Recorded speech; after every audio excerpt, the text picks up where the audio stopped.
What we're looking at here is the ashram built by Dr. Franklin Merrell-Wolff, located in the high Sierras, just west of the town of Lone Pine. Now, I'm going to zoom in so you can get a better look at it. You may not even be able to pick it up right now among the crags. So here we go. Now you can begin to see it. Standing here with me is Ed DeDeo, who is a student of Dr. Wolff's, and who's right now visiting up at Dr. Wolff's ranch, which is just down in the foothills below us. And he'll tell you a little bit about when and why it was built. Okay, Joel. I am one of Dr. Wolff's younger students, and so I was not here when the ashrama was built in the 30s and in the 40s. Every summer, Dr. Wolff and some of his students would come up and begin some of the laborious work on the ashrama. It's situated at about 8,000 feet here in the highest part of the Sierra Nevada mountains. It took the people so long to build it because they only had about 3 months every summer when there was no snow and harsh weather to come up here and do their work. In fact, I'm going to try and give you a shot of the path that we're climbing to get there. I don't know if it'll read in this light, but I'm going to move the camera now, so hold on.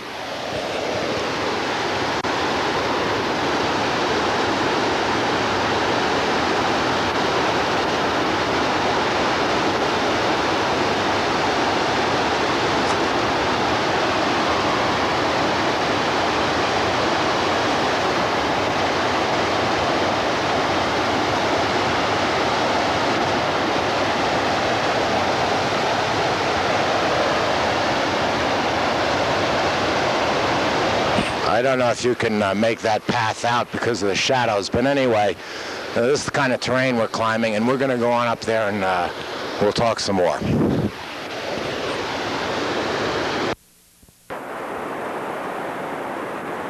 Okay, we're up here just below the ashrama, about 8,000 feet above sea level.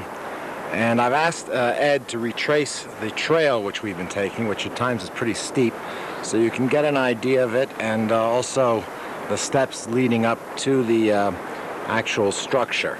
So I'm not going to be able to talk as I pan with him, so Ed, would you come on?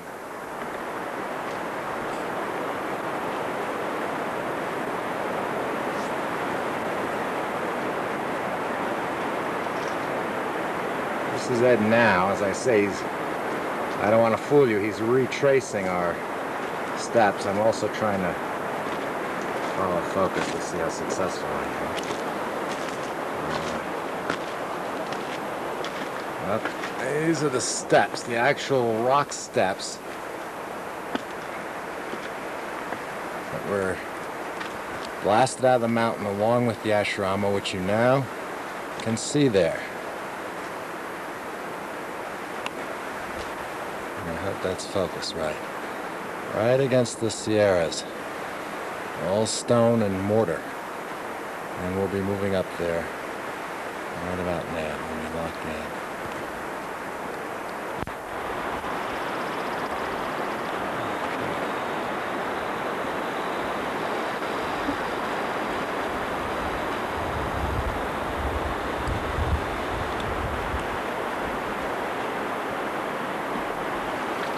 Now, right now we are looking at the town of Lone Pine in the Owens Valley, Ed? Owens Valley. The Owens Valley. And as you'll see in a moment, there the mountains behind and trees right on our little perch. And over here, see the ashram perched right on the edge of this cliff. Those great Sierra crags in the background. Just gorgeous place up here. Moving? Okay, it's moving slowly? Oh, that's okay, it's recording. All right, here's another view of the Owens Valley, right from next to the doorway to the ashram. And we'll be going inside in a minute. I hope there's enough light to record there. Just to give you an idea of the perspective. Move up. Great slopes. And there it is.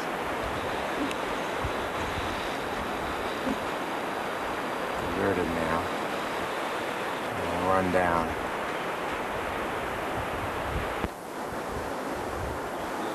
Is it going? Mm-hmm. Okay, now we're inside. I'm hand holding this. Give you some idea of the bare concrete walls, the open windows. How much of this is reading, I don't know. There's the shadows from the broken roof, which we'll see in a minute. And up through the open roof. There's the chimney. Here it peaks beyond.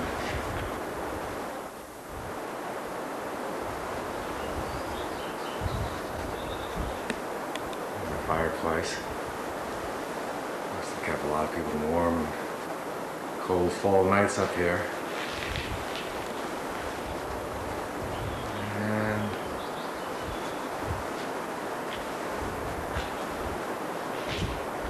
back to the doorway. Once more.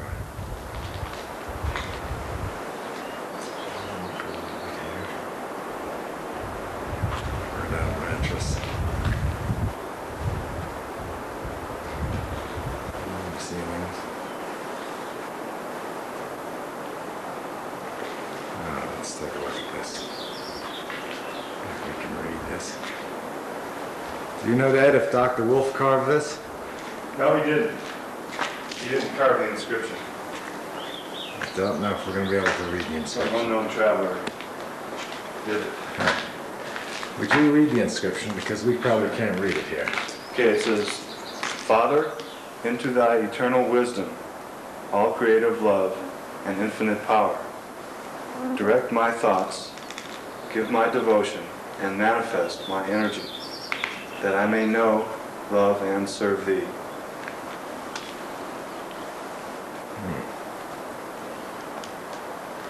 But this was obviously part of the structure. Yeah.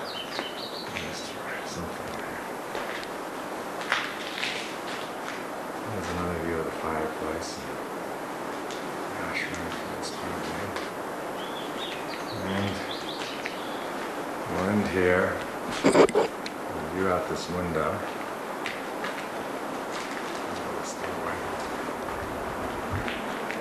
There's Dr. Wolfe and his students must have looked out many a time.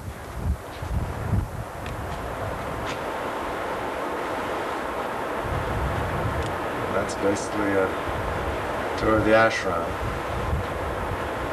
A state of disrepair, and it's illegal to fix it up. Although I noticed there's some fresh beams up here. Maybe somebody's sneaking in to keep it up.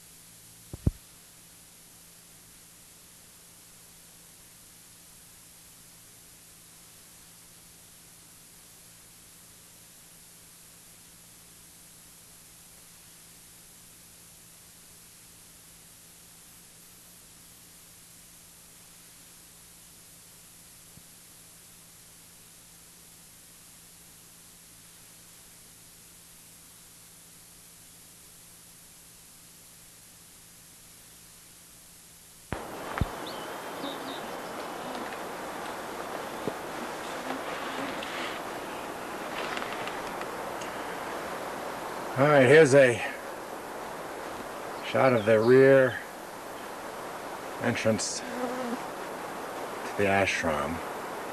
This is actually the northwest corner. And we pan out here over this cliff down into the valley, up, up, up. And you can see. I think I'll do that one again. As I said, here's the rear. This is the rear, actually northwest end of the ashram. And I'll start to pan down over the valley that it looks over. Way down there. Up. Up.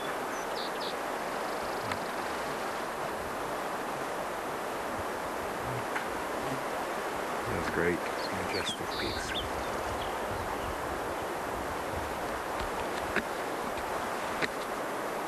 It was Harrison or Harris? Are we recording? Mm-hmm. Fine. Okay. This is a special, very special feature of the Here and Now video news service. I'm here with Diane Harrison and a very special man, Franklin Merrell-Wolff, who is a philosopher, a mystic, one of the great early pioneers in this country and in this century in consciousness investigation. I've got three of his most famous works here. The first is Pathways Through to Space. The second is The Philosophy of Consciousness Without an Object. And the third is Introceptualism. And these are books that you can get in a bookstore and a library and so forth. But we won't be covering the ground in those books. I'm going to ask Dr. Wolfe what kinds of problems, what kinds of thoughts you've been dealing with in the last few years here. Where is this search, this investigation, this life's work taken you in the most recent phase? Well, that is easily answered. I have been deeply concerned about the transition. The next step, when you reach the age that I have reached, is into the beyond. And according to the best authorities I know, including the Tibetan Book of the Dead, it is possible to make that transition consciously. We are talking about what normally people refer to as death. Yes, right, exactly, only I'm not using the word death. But that is what I'm referring to. It is viewing death not as termination, but as transition into a totally different domain, involving other adjustments, other perspectives, other possibilities, which we are told are related to the present life. Now, if you want to know what the item that most concerns me in these later days, when I'm almost 96, it is this transition, viewed not as termination, but as a movement into another way of consciousness that may prove to be very fascinating. It may prove to be depressing. It may prove to be many things that I cannot now foresee. But it is the center of my present interest. Now, I am also concerned about that which I have left here for this humanity. From way back, I determined on the search to ultimate realization. And with certain definite success. I have left a record of that in a set of 3 books and a large number of tapes, perhaps 500,000 words on them. And this is a record of one man's experience in a domain that is much more characteristic of Oriental interest than it is of Western. I have never been to the Orient. I had an opportunity once of getting employment there. I communicated with one of the brothers, and the advice was not to go. Do you, in your turning over in your mind the upcoming transition, do you look to Oriental sources in terms of a preparation? Is there any kind of preparation that has to be made, or? Yes, I do look to Oriental sources, to the best sources that I can find. And to the words of the brothers that are available to us here in the West on that subject. The Mahatma Letters is one of the best sources, if not the best, in that particular field. I look upon it more as a kind of an adventure than as something to be dreaded. But moods are complex. There are moments when I have felt dread for something that is so strange and new. In this life, I have not been practicing death. And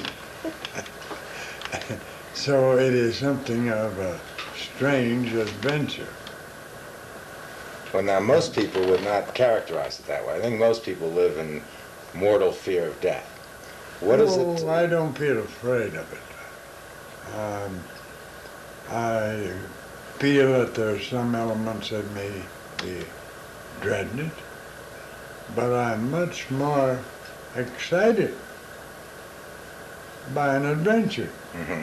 That's the way I feel about it.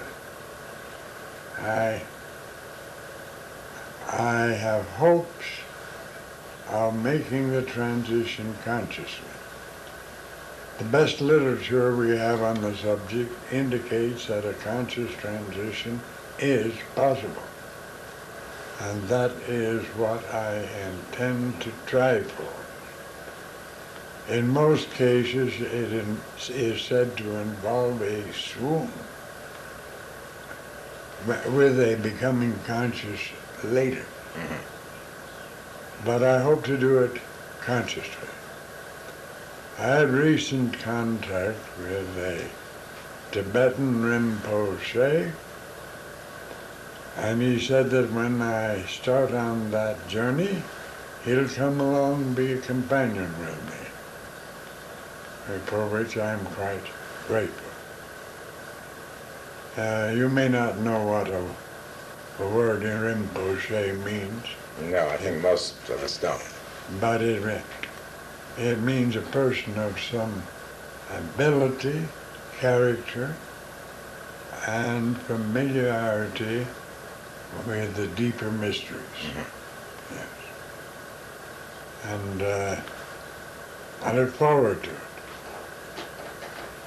Actually, I'm more intrigued by the thought of the transition than feeling dread.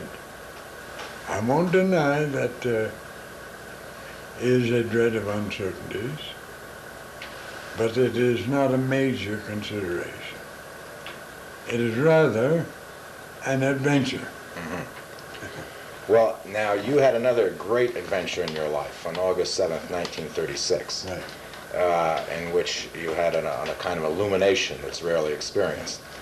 Was there anything in that that helped to formulate your attitude towards the transition now? Oh yes, very definitely. Could you describe a little of that? Well,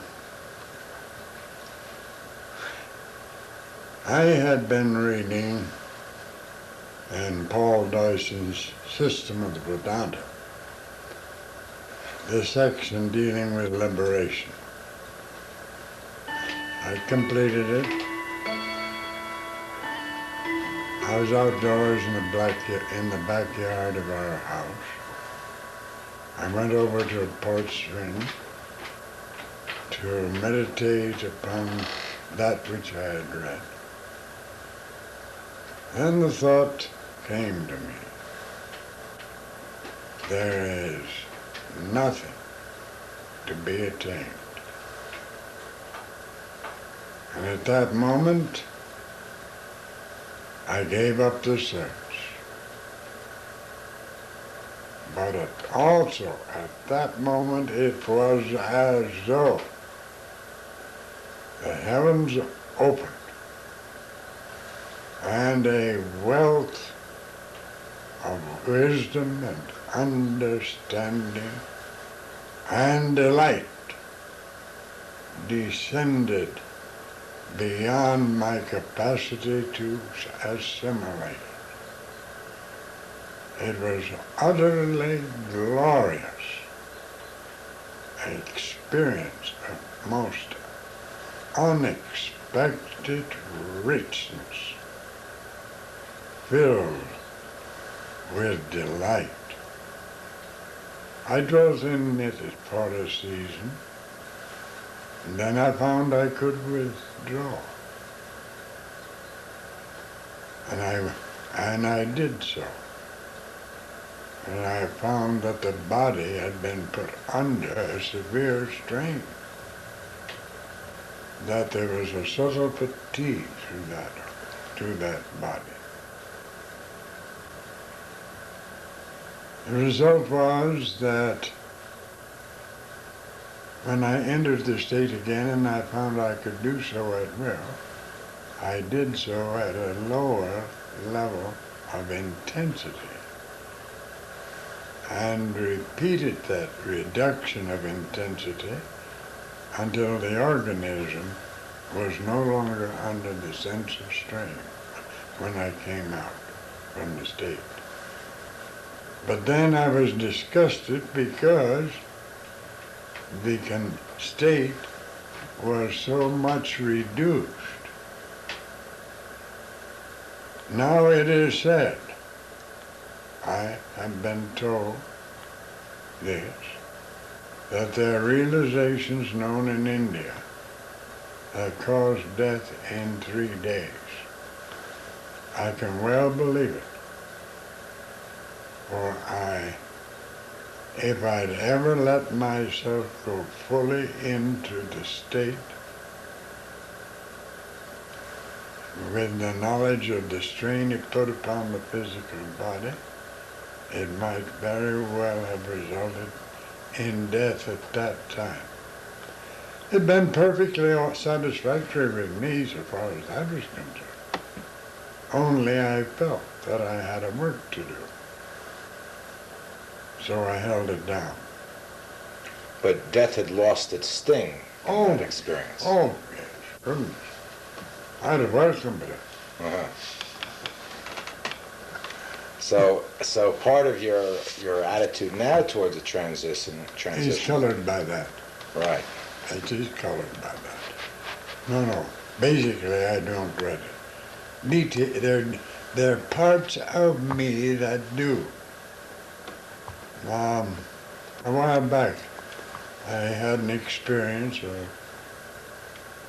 panic. I wondered why, and I had a chance to speak to one of the brothers about it. He said it was the reaction of the small lives of the physical body that were getting intimations of what was impending, and to them it was reason for panic, but not to the larger sentiments. Yeah. But mostly it's an adventure into a fascinating domain. Do you expect in this adventure to re-enter the state of August 7th, 1936 to some degree or some way? I'm not putting limits upon what may happen. I'm not guessing at what may happen. It may be similar, but what I think is more probable is that it'll be a dimension of experience as yet totally unknown. Well, that is a great adventure. Diane, you've been with Dr. Wolfe quite closely for some time now. Do you have any questions you want to ask him, or? Oh, I don't think so. I just would prefer to just let him talk. You're dodging. His wisdom is worth hearing from the source. That's how I feel about it. So. Well, now Diane's a kind of a student of yours. Yes. And what is it, maybe what are some of the things that you've been talking about that might be appropriate for a larger audience of students Well, that I'll are tell seeking you. on this quest? I'll tell you of an experience in which Diane had a part.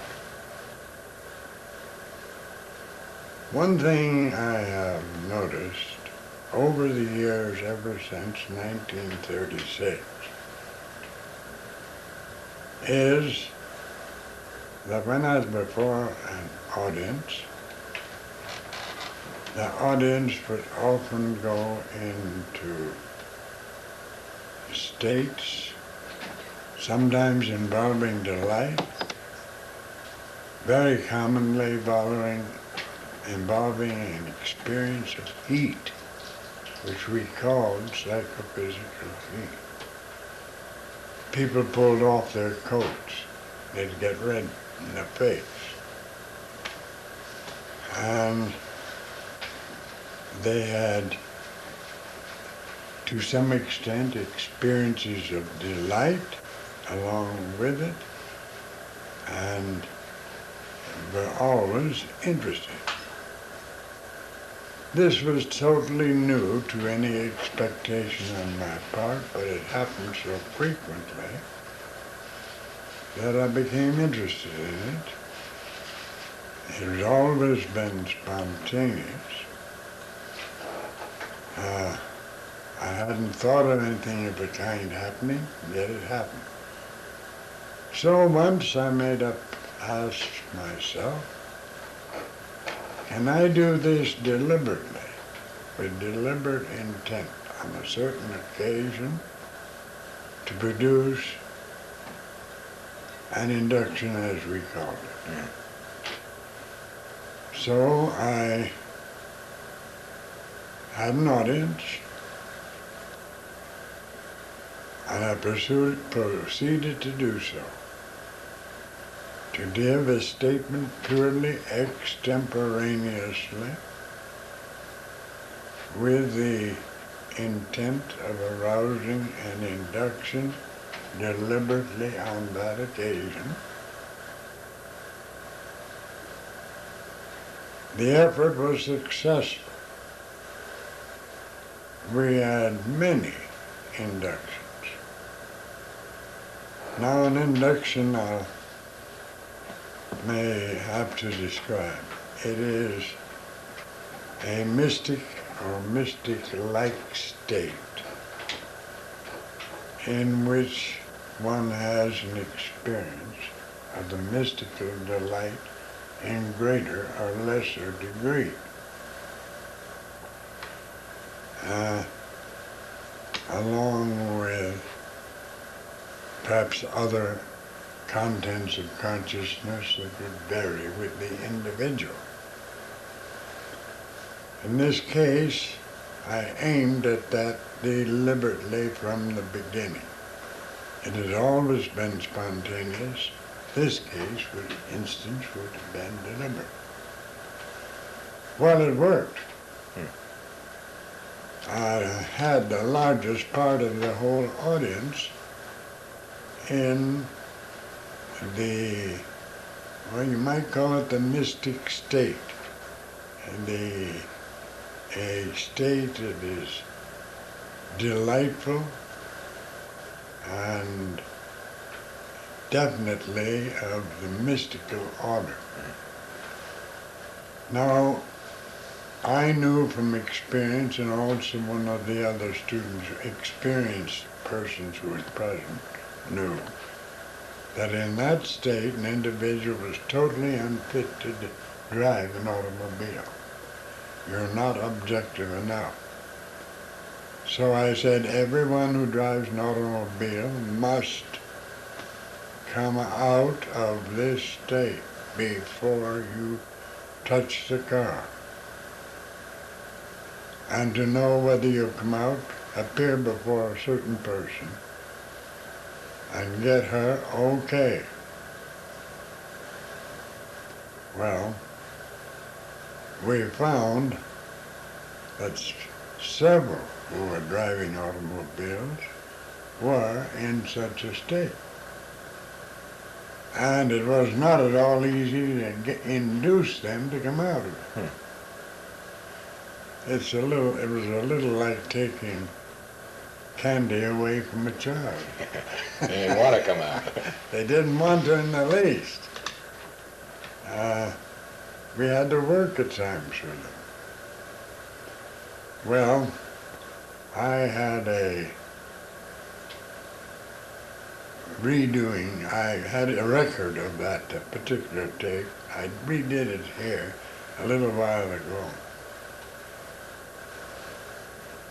One person got an induction, and that was Diane.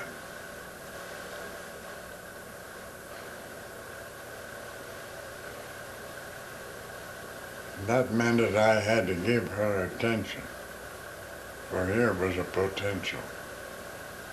Now this is interesting about the induction because your work has primarily been through the intellect and honing the intellect and through reason.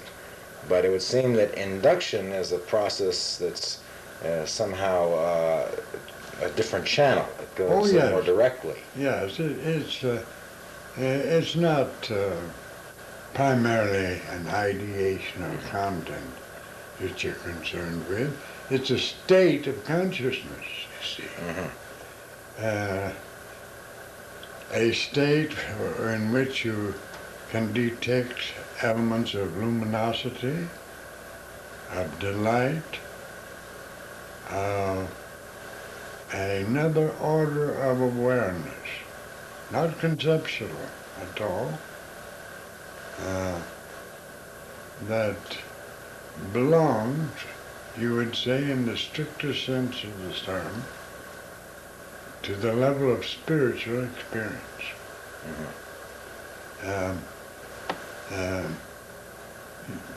Unless you are very skillful at formulation, you might have complete inability to describe it. You take a skill. Now there's a reason for that. You're dealing with a mode of consciousness that's different from our conceptual consciousness. But it is also different from our sensational consciousness. I invented a word for it and called it introceptual. And I may illustrate the problem of trying to communicate in forms of concepts this kind of material. You have the same problem and you try to describe a sensational experience. Your concept is a sign indicating an experience, and we're in the habit of using it. So, but if you're trying to describe that sensational experience you've had to an entity that never had such an experience, you'd be up against real difficulties. You would find it impossible, in point of fact. Now, when you're dealing with an introceptual content, you have the same problem. I worked a great deal upon the use of the concept to indicate some sort of understanding. But I know that that which I can give through a concept is not the immediate realization itself. So each individual has to experience that for himself. For himself, yes. And basically in community. With skill in the use of the concept in suggesting a different way of consciousness, you may be able to communicate something. But it isn't the reality as it is in itself. That you must know. Yet something can be communicated. I've worked on this problem a great deal. And in fact, in a way, it may be my chief contribution in being able to say something, because there is something said in my books and in my tapes bearing upon just this problem. A great deal, and very well said. But I think just for most people, the idea of a different kind of state of consciousness that you described is so remote from their experience that they have trouble even believing it exists. So to have a witness, if you like, is very, very valuable. Yes, well, that's true. For the witnesses, I refer you to the whole history of religion. Christian, Muslim, East Indian, whatever else there may be. It is this experience that is the foundation of the religious life.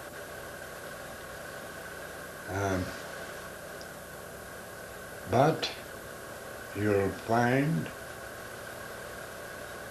that the real experiences upon which those reports are made are never clearly formulated in the way you can formulate ordinary subject matter.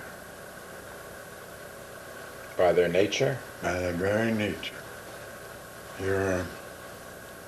You can speak to one who has had a similar experience to one you've had, yes, yourself, and he'll know what you're talking about, but not someone else.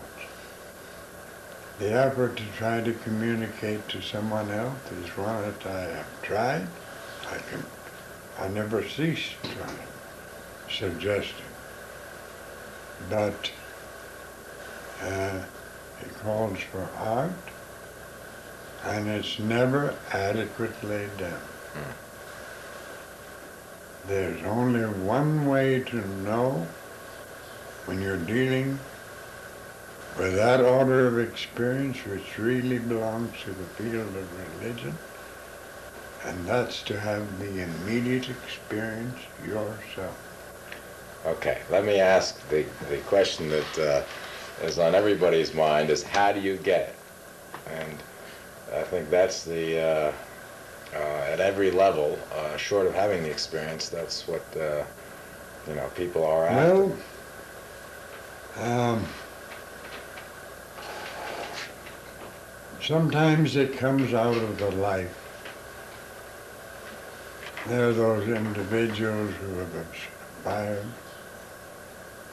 towards goodness, towards the wishing of the very best for humanity. There may be the contact with those who have had such experience, and an event which I call induction can take place, that something similar is aroused in the seeker to that which is in the consciousness of the one to whom he comes. But ultimately, the experience is a relationship between yourself, deepest self, and that which you regard as the supreme value. The Christian would call it God. But the Muslim would have another name. Allah. Allah, yes. And so would the East Indians. The East Indians have gone further in this field than any others. But the Chinese have theirs, like Lao Tse. This is another order of experience, the most important that can possibly happen to a human being. Do you think there's a historical perspective to this? Do you think it has a historical importance in terms of evolution, or? Well, there certainly has historical importance, because that is the history of religion. All of the sacred books of the world are a testimony with more or less wisdom of experience of this sort, and also with a good deal of misinterpretation. As I know it is not an experience that brings a tramping of the life, a forcing it into forms that are imposed from the past. It is rather something that is born freshly, new, in your individual consciousness, representing that which you are to contribute to humanity. However, with another individual, it may take a different form and be just as valid. Therefore, there is no justification for religious war. So underneath, in spite of the expression, the specific expression, it's essentially the same experience, but ever fresh with each person. Yes, it is the same base. It may have a different message. Mm-hmm. Message may vary. I would be inclined to say it's inexhaustible. That is it. You may quite rightly disagree with me on a given point.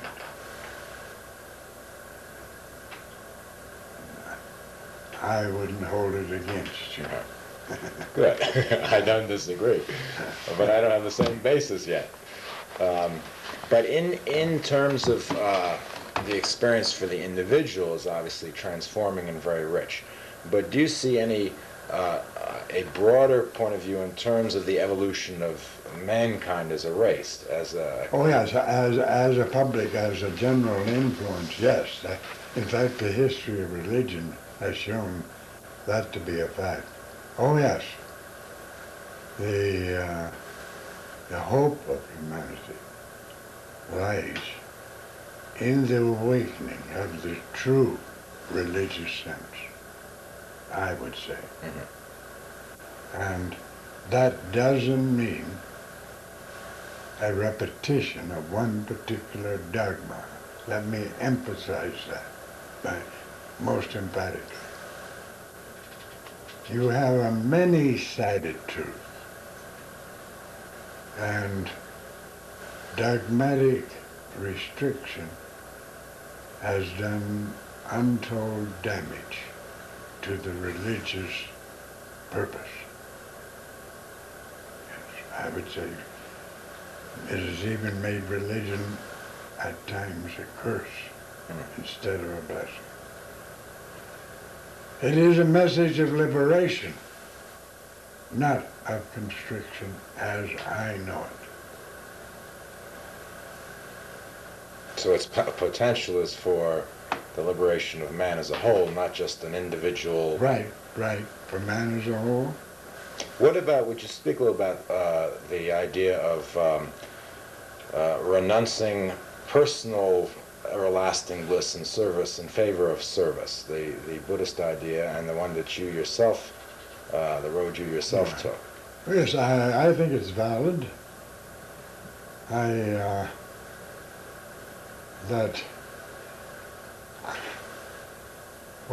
have to bring another term in.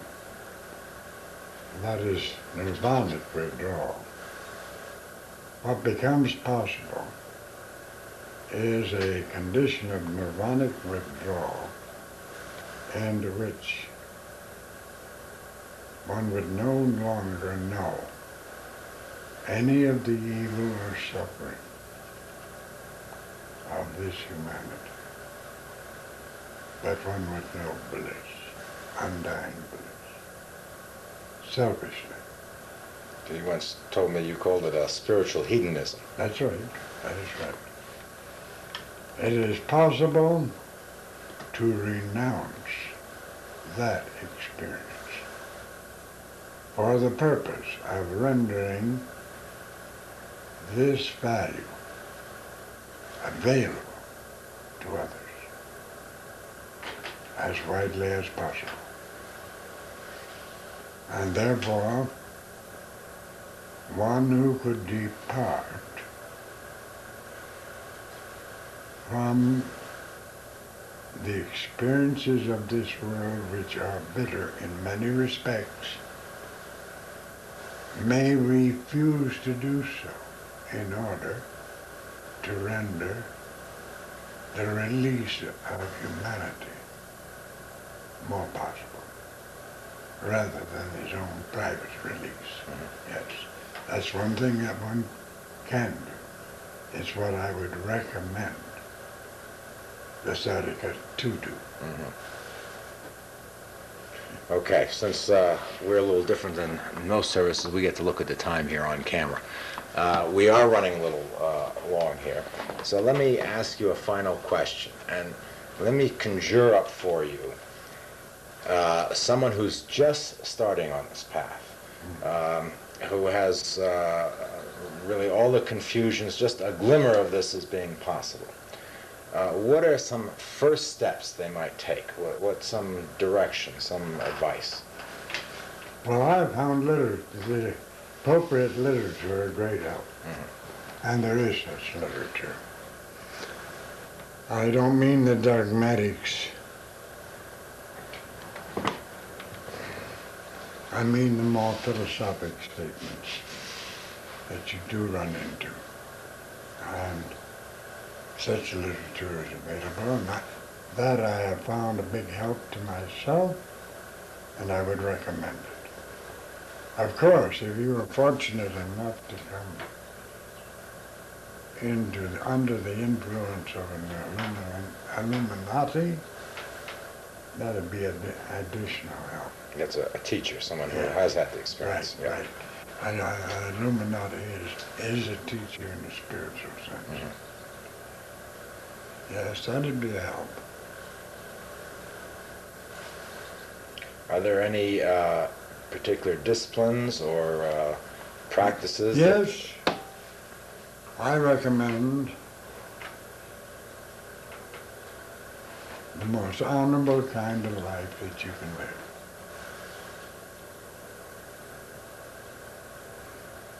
In all human relationships.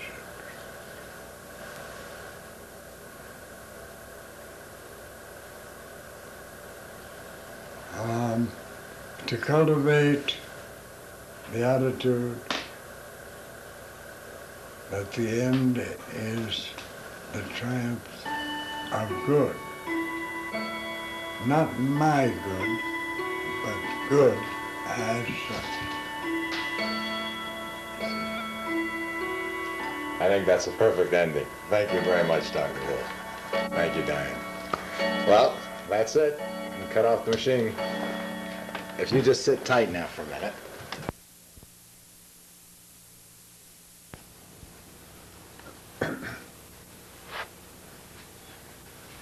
What's the program? What do we? Well, actually, it doesn't matter. I can't talk to you now. Why don't, Diana, you explain them what's going on here? What they're doing right now, Dr. Wolfe, is he's filming a close-up of Joel, so that Joel can use that part of the film in order to splice it, an appropriate sequence in the videotape.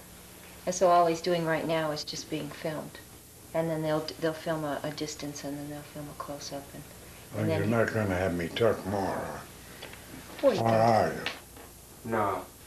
This is We're just taking extra shots to make sure we have enough casual shots to splice into the tape when he puts it all together.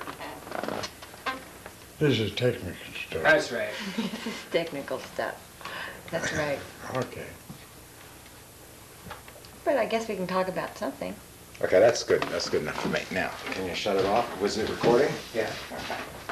How much does this whole setup cost? I was just going to announce it. This has been recorded or taped at Lone Pine, California, at Dr. Wolfe's ranch on June 21st, 1983. Let me try one other take. This is being taped at Lone Pine, California, on Dr. Wolfe's ranch, June 21st, 1983. Recording here, yes. Dr. Wolfe, why don't you tell Diane what you feel on your side when you feel this induction between you? What's your sensation of that? Do you know when it's coming? Oh, no, I do not know that a person is receiving an induction until I hear the report from them that they give the induction. But what I give is just in general out. Then there are those that receive from it, and there are others that do not. But do you feel it? I mean, do you feel like a pleasurable experience in it? Do you feel the connection? No, I wouldn't know of the induction till I hear a report after. At all? No. Uh-huh. No. Huh. So, but when you said, you described, you set out to make one occur, so it's just a question of willing that it? was very general. Uh-huh. So it wasn't specific to... Any particular individual, no. Just to anyone whatsoever. And I went through a general process for that. But how successful it was, I did not know until afterward. Now, how important would you rate that in relation to other kinds of, reading and meditation? You think it's a very effective... I think it is a very effective agency. An individual who has real capacity of in meditation would get the same benefit or more from his capacity. But most people don't have that capacity. So an induction is the best thing that can happen to them. And it is very immediate, too. It has that advantage.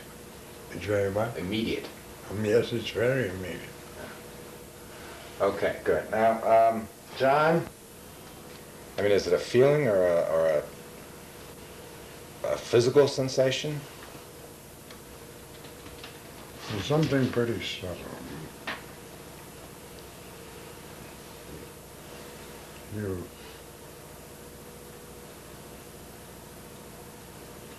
Well,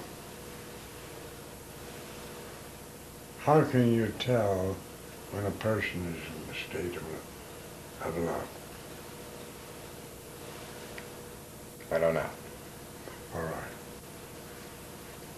It's determined in the same way.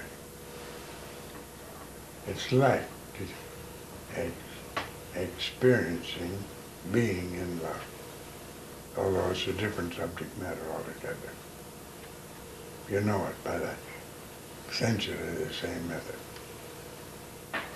And I think you'd have difficulty trying to analyze how that is done. That's an interesting analogy coming from you. But it's true that you can tell. Yeah. You can tell. Yes. He's aware.